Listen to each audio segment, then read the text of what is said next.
What's good? What's good? It's the one and only, but what do I know? Boxing coming back at y'all with another one, man. So we got Danny Jacobs and Jermall Charlo in the news today, man. Danny Jacobs has recently called out Jermall Charlo in an interview. I want to say it might have been with Ellie Setback. I'm not so sure. However, it seems as though Danny Jacobs still has his eyes set on Jermall Charlo. I'm gonna let you guys hear it, and then let's go ahead and break down some history between the two. On a fight, is there anybody you're beefing with? No, I'm not beefing with anybody, Okay. but everybody knows for years I've been wanting to fight Jermall Charlo. That's the fight that I still want. He's I training. don't know what's going on with it, but I'm ready for that fight mentally, physically. We'll see what happens in It's the a future. great fight. I love it. I'd love to see a fight planned after the slap. I didn't like the slap, but it's not Danny Jacobs Charlo. Well, Let's you do gotta it. remember who was the first one to punk him. Now, man, it seems as though, bro, many people think Charlo was sweet now. I'm gonna be honest with you, bro. I gotta call a spade a spade. A lot of people are calling out for Charlo. What's his name? Carlos Adames even stated that he might slap Charlo if he sees him in person. You know, and I'm not gonna lie, I understand why Carlos Adames is pissed off, because Charlo had the belt for 2 years, has not been active, and Carlos Adames is right there, number one, next up for the WBC. So I can understand why Carlos Adames would be pissed off or whatnot.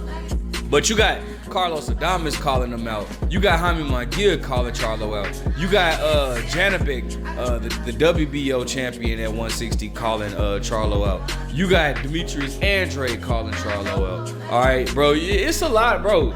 It's a lot of people that's calling Charlo out, man. And it seems as though now you have Danny Jacobs calling Jermall Charlo out. And it seems as though, man, Jermall Charlo, man, his inactivity is being mistaken for weakness, all right? Now, obviously, Jermall Charlo and Danny Jacobs have a bit of a history. We all seen the infamous run-in between the two. Ooh, I came at the perfect time. You came at the perfect goddamn time. Y'all remember that? When Danny Jacobs, Jermall Charlo was doing an interview saying he was looking for Danny Jacobs. It was at the Barclays.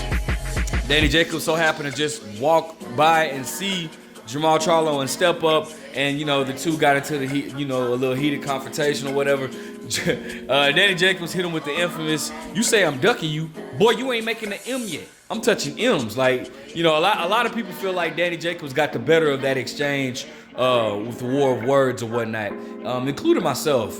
Now, obviously, the two went on their separate ways, man. Danny Jacobs then moved to DAZN, and also, Charlo stayed with the PBC or whatever. Danny Jacobs, both have actually been quiet over the past years. Now, Danny Jacobs hasn't been as inactive as Jermall Charlo, but he has been inactive. But he's been out of the spotlight probably since his fight with Canelo Alvarez. That was his. Well, actually, no. Let me take that back. I would say he hasn't been in a big fight since his fight with Canelo Alvarez, which was 2019. But, obviously in America. But obviously he just fought last year against John Ryder. Many people feel like he should have won that fight. And then before that he fought Gabe Rosado, and a lot of people thought he should have lost that fight. Now, the thing about Danny Jacobs is I've always felt like Danny Jacobs is one to fight to the level of his competition.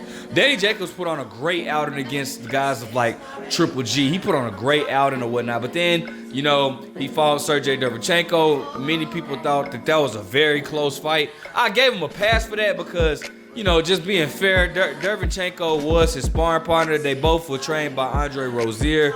So I kind of felt like, okay, he knows Danny Jacobs. They sparred plenty of times. So obviously, I gave him a pass for that.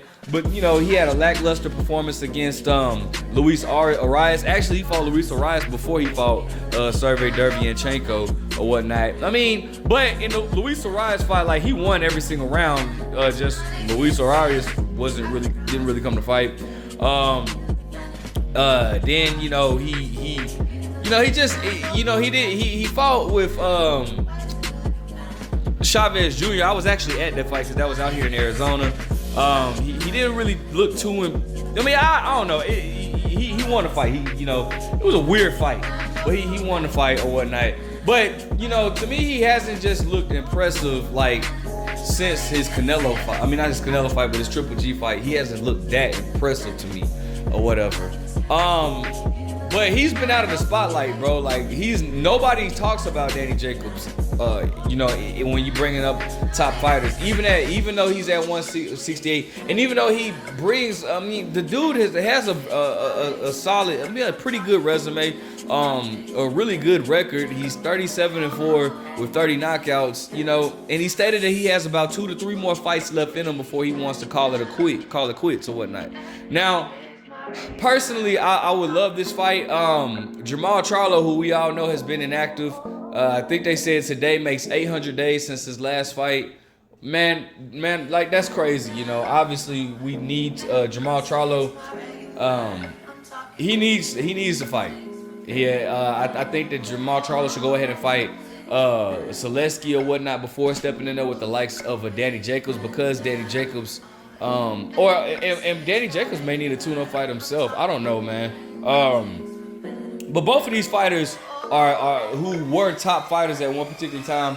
You can still say Jermall's a top fighter. Obviously, he still has the WBC belt. But these guys need to make something happen, bro. Because I mean, like, bro, it's almost sad that like Danny Jacobs' name is kind of irrelevant now. You know, he's no longer signed with DAZN, or Matchroom. I'm sorry, should I say? He's no longer signed with Matchroom, but he still holds a good relationship with them. Now, I think it's one place that Danny Jacobs should go, and that's to the PBC. Being at 168, that's where all the hot commodities are at. You have, I don't think he'll ever fight Boo Boo. They stated how close they were. But you got, you know, Benavidez, Caleb Plant, Morrell. You got Charlo, if Charlo decides to come up there. You know, so, you know, he can get it. Or if he does stay, I mean, it's many options in general, man. Like, you know, he could get a rematch with John Ryder. You know, it's plenty of options for him at 168 or whatnot. So, you know, I would love for him to make a comeback as well, because I just hate seeing like guys, like talented fighters, just waste their career away. Not waste, because his career is not a waste, but just not use their full potential, man. Because Danny Jacobs is a good fighter. He's a good fighter. I think Gabe Rosado is retired. I think he's retired. I'm not 100% sure. But if he's not, maybe he can, you know, run it back with Gabe Rosado in a rematch.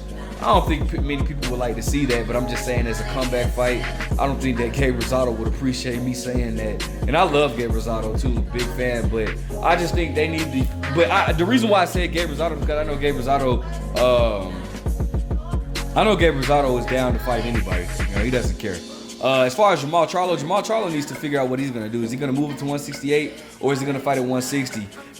If so, man, if not, he needs to let go of that belt ASAP, because I just don't think that it's fair to Carlos Adames. And I don't even care for Carlos Adames, but I'm just calling it like what it is, bro. I don't think it's fair for Carlos Adames to be waiting all this time. You're number one ranked in this division or whatnot, and you can't do anything because this guy is like, you know, holding up the division or whatnot. He's not being active. He's not fighting. I can completely understand the frustration from Carlos Adames. So hopefully Jermall Charlo can make a move. And it needs to be ASAP. Now, granted, I don't think that these guys will be fighting, like not next at least. But, bro, this is a big fight that can be made. It looks like Demetrius Andrade is fighting David Benavidez. Looks like that's gonna get kicked off or whatnot. So, I mean, bro, something has to be done with Jermall Charlo, man. Come on, bro. You know, hey, bro, your brother. You know what? Matter of fact, why not go ahead and fight Gabe Rosado as a comeback fight? Your brother fought him in 2014. So why not Jermall Charlo go ahead and fight Gabe Rosado and try to make something happen of that? But, I mean, listen, regardless, man, both of these guys need to get the ball rolling. Danny Jacobs only said he has a few fights left in his career. I think Danny Jacobs is like 35 or 36, something like that. Jermall Charlo is 33 now. You know, he's still in his prime, but he doesn't have that much time left, man. You know, he's not gonna, you know, time moves forward and it doesn't wait for anybody. So Jermall Charlo needs to get the ball rolling himself, man. Because this is just getting ridiculous. Now, if these two were to fight, bro, I would definitely I mean, I would love to see this fight. Now, it would be hard for me to pick because, again, like I've stated before, Danny Jacobs fights to the level of his competition. Where so Jermall, both fighters have fought Sergey Derevyanchenko. I think Jermall Charlo did better in that fight, but I can't use that against Danny Jacobs because Danny Jacobs and Derevyanchenko have been sparring partners. So Derevyanchenko kind of already knew, Danny Jacobs, man. But all in all, I think this is a 50-50 fight, man. What do you guys think? Who would you pick to win? Make sure you guys like, comment, subscribe. But what do I know?